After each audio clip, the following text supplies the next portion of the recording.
Factory make some noise? Bucket list moment right there.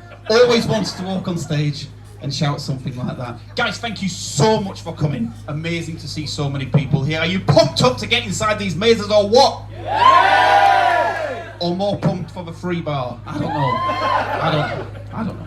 So listen guys, I'm going to talk you through the evolution of the theme park, Scream Park, where we started, where we are now, okay?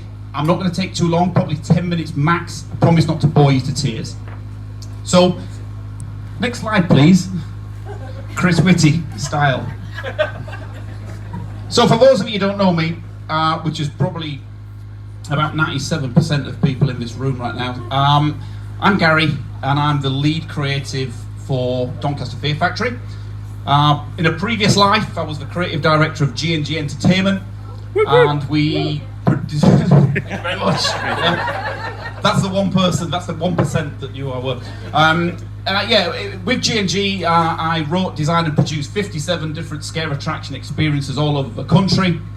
Won a few awards along the way, although never a SCAR award. Michael, Bolton, wherever you are, never got one of them, did we? I don't know why. If we had a legacy to leave, I'd probably say we would be most remembered for Project Fear, which at that point was the UK's first ever extreme, spelt with an X, scare attraction. You had to go through it on your own, you had to be over 18 to get in it, and we sort of pioneered that thing way back in the day. So if we had a legacy, that'd be it. But now I work exclusively for Thornhurst Manor and Doncaster Fear Factory. So, no, you went way too quick. You need to go back. You've got to go back. That's it. Small beginnings evolve into something big. What a great title for a slide. So, it was the end of 2014. We'd had a great season. And Laurie, the managing director of Thornhurst, everybody know Laurie here, right? Where is the character? He's outside. Anyway, Laurie came up to us and said, look, you know what? We've got a place in Skeller, which is, for those of you not from round here, is a couple of miles down the road.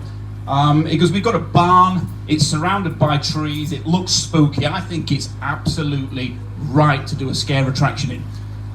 So I wasn't too convinced, but what he asked us to do was collaborate with PUP Events, Primrose Unknown Projects, who are here tonight. Yeah! And do basically a joint scare attraction, G&G and PUP, bringing this thing to Doncaster.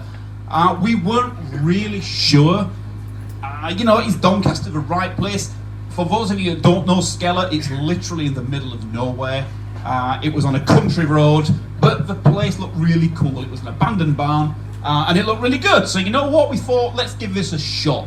So working with Lee and Sarah Conway, we came up with the concept for a 1970s waxwork museum that you were going to take a trip through. The original title was The House of Sutcliffe, and we came under a lot of fire for that pretty quick. Because we were based in Yorkshire, set in the 70s, had Sutcliffe attached to it.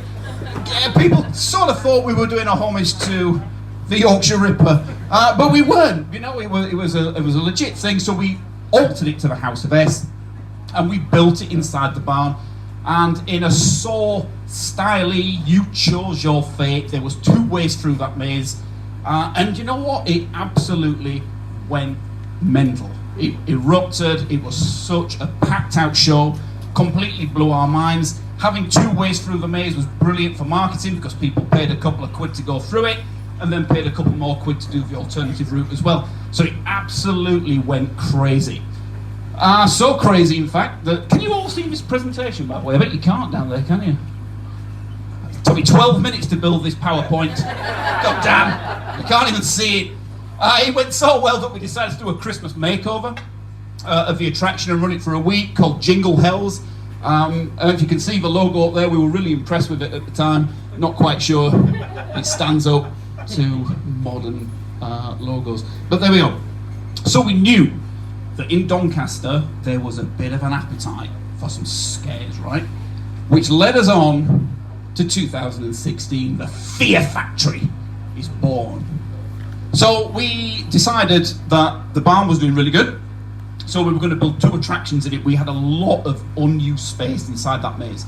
So we got 2 concepts going up. We had the house that drew breath, which was a Victorian house, which you went through, proper haunted house style. And then underneath the house, we had attraction number 2, which was called the Dig. And that was basically like an archaeological excavation where they'd uncovered something and you had to go down into it.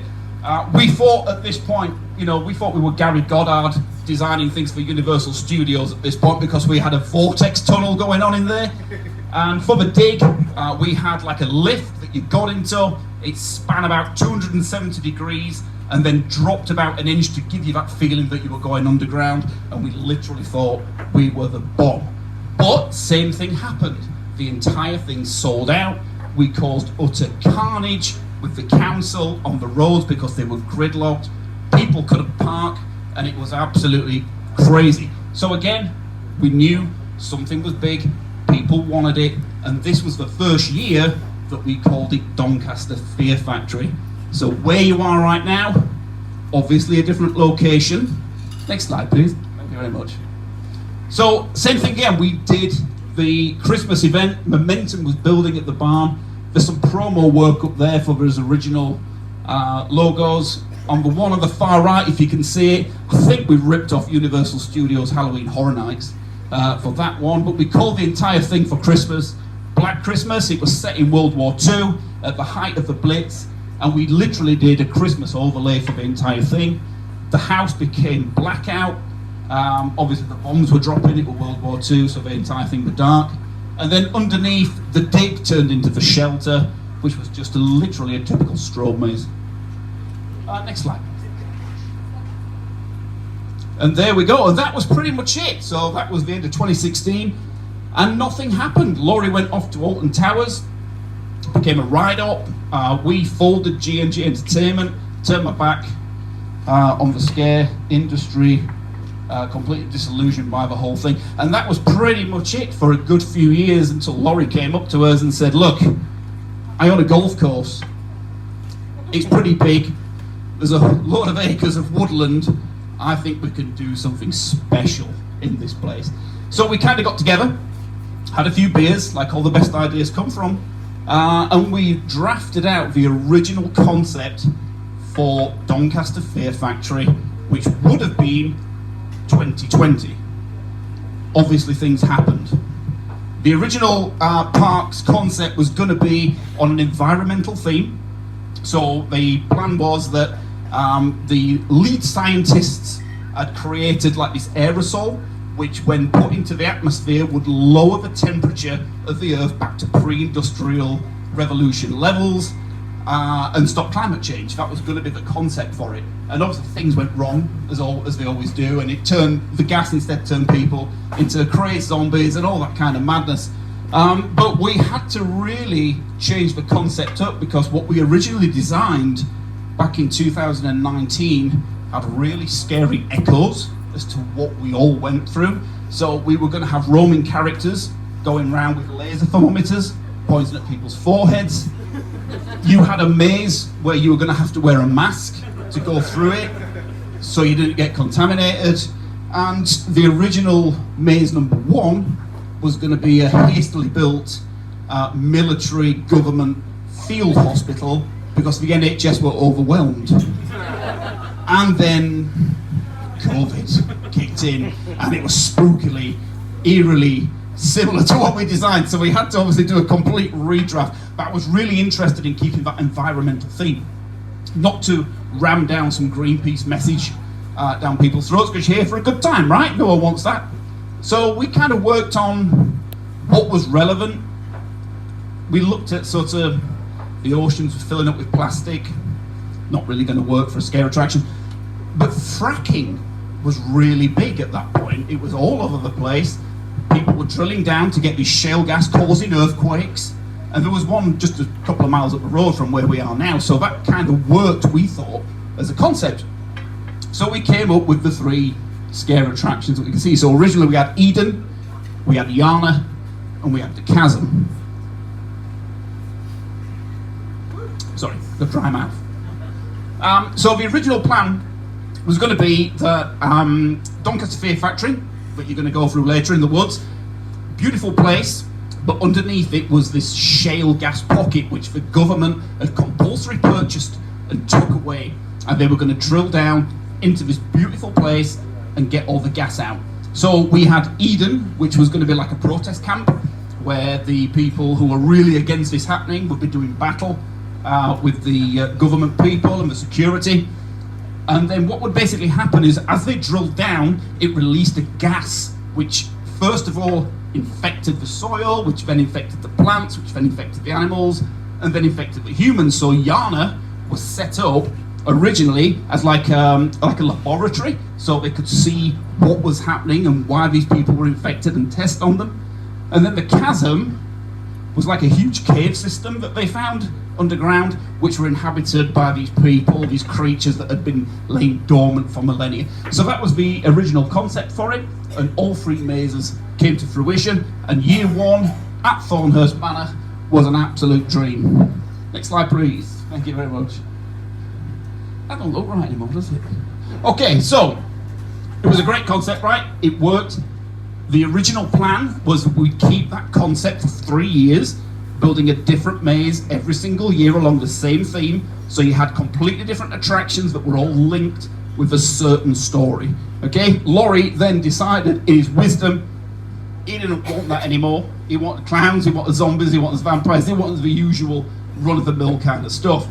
So we had to mix it up. So what we did, we brought on board the Legend of Crackle Hill, which was a story that I actually wrote in 2008 and never did anything with it at all. Laurie took that on board, typical, standard, haunted house. And then we got the Pogo Club, because everybody loves clowns, right? Woo!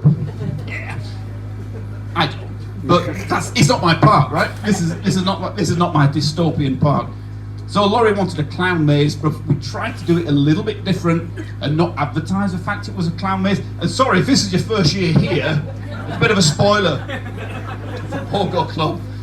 So we called it that because we wanted to give a hint to people who may be aware that it is a clown maze. So we went with Pogo from John Wayne Gacy, the serial killer, who was also known as Pogo the Clown. So we called it that. And then that literally brings us up to where we are now. And we've got Diabolus this year for you, brand new maze. You guys are going to be amongst the first people to ever experience that. So we want to introduce a brand new attraction year after year. And Laurie came last year and said, you know, we need something new. So I instantly messaged him back saying, how about the Keeper of Secrets? And he said, that's amazing. What is it? And I had no idea. It was just a name I had. I really liked it, but he wanted to go with it. So then that process starts. The Keeper of Secrets. Who keeps secrets, right? So for a doctor, maybe?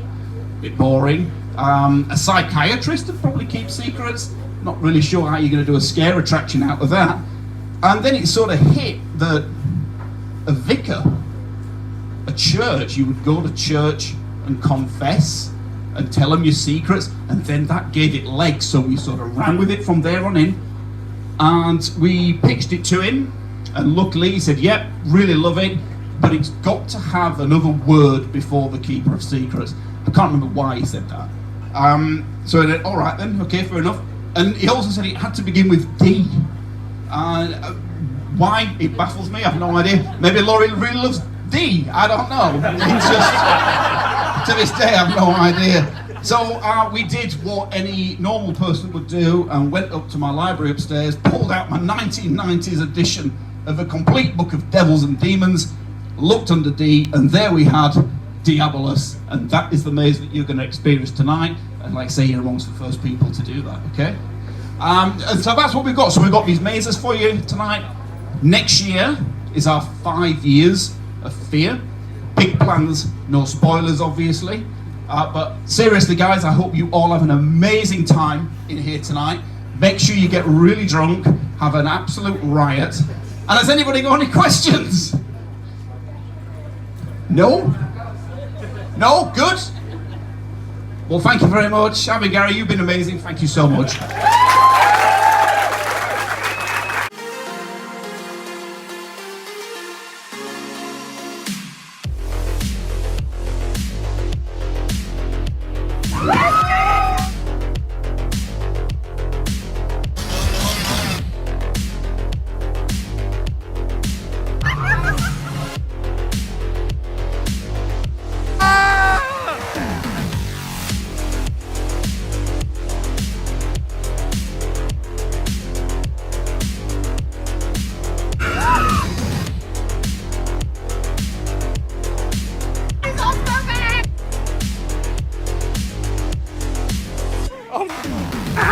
Drop your dignity!